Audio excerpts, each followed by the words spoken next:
Wara li ġimagħtejn ilu l-Qorti Ewropea kundannat l-iskema tal-beħ tal-passaporti, il-Partit Laburista għadu qed jiddefendi b'saħħa kbira din l-iskema. Matul dibattitu li sar waqt il-programm il-każin, il-membru parlamentari Laburista Alex Muscat kompla jiddefendi l-beħ tal-passaporti fil-waqt li sab kull okkażjoni possibbli sabiex jattakka s-sentenza li ħarġet mill-Qorti Ewropea, sentenza li konfermat iswed fuq l-abjad li persuna qatt m'għandha takkwista ċittadinanza permezz ta' tranzazzjoni kummerċjali. Min-naħa tiegħu ix-Shadow Minister għall-Intern Darin Karabot qal li meta l-Gvern qed ibih ċittadinanza Maltija, fil-verità qed ibih ukoll ċittadinanza Ewropea. Dan apparti li fakkar ukoll fl-appell li għamel il-Partit Nazzjonalista brabta ma' din is-sentenza. Għandu jkun hemm ir-rabta ġenwina illi inti tkun lejali lejn il-pajjiż, illi inti tara illi imbagħad għandu jkun hemm iva. Rabta ma' investiment, imma l-investiment mhux one-time payment price tag ta' l-investiment għandu jkun għal durata ta' snin li inti qed tikkontribwixxi ekonomikament fil-mutur tal-ekonomija tagħna. Huwa saħa li pajjiżna irid jibża għal ismu u persuna li tingħata ċittadinanza Maltija għandha jkollha rabta ġenwina ma' pajjiżna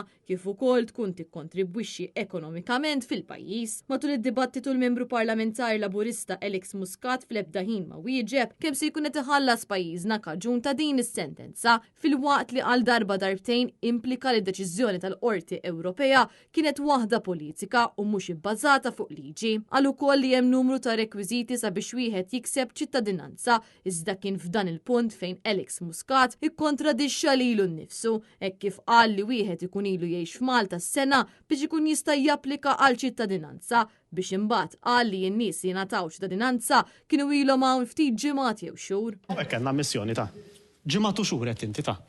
Taf kemm hu rekwiżit tal-liġi? Tal-inqas sena. Issa tgħid ġimgħat u xhur għamluha. Bil-mod, issa tipprova x'tawwa. Mhux qed tipprova tiżgwida. Qed tipprova tiżgwida. Inti għandek obbligu legali illi tkun residenti hawnhekk tal-inqas jew 3 snin, jew sena. Qed nitkellmu fuq ċittadinanza. Sewwa b'investiment. Dak li qabel kien l-IIP u mbagħad il-programm li varajt jiena fi-2020. L-obbligu legali huwa jew ta' 3 snin, jew eċċezzjonalment ta' sena. Issa f'dik is-sena jien le ma nistax nippretendi li tagħmel sena sieħa hawnhekk 12-il xahar hawnhekk. Inti ġimgħatet ta'.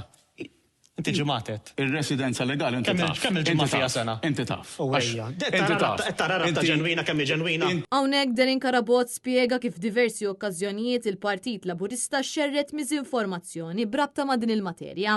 Il-kollega tiegħu, Ramona Tart, fuq programm illi kien hemm imxandar, wara li jiena qtajt mit-telefon, biex tiskredita l-argumenti għaj, qalet illi jiena jew id-ditta legali li naħdem magħha inbijaw il-passaporti. Għal-Partit Nazzjonalista l-passaport Malti għandu valur u mhux prezz, u għalhekk Gvern ġdid nazzjonalista jara li ċittadinanza Maltija tingħata biss jekk ikun hemm rabta ċara ma' pajjiżna, rabta ta' lejaltà, responsabilità u ta' għan komuni bejn l-individwi li jingħataw il-passaport Malti.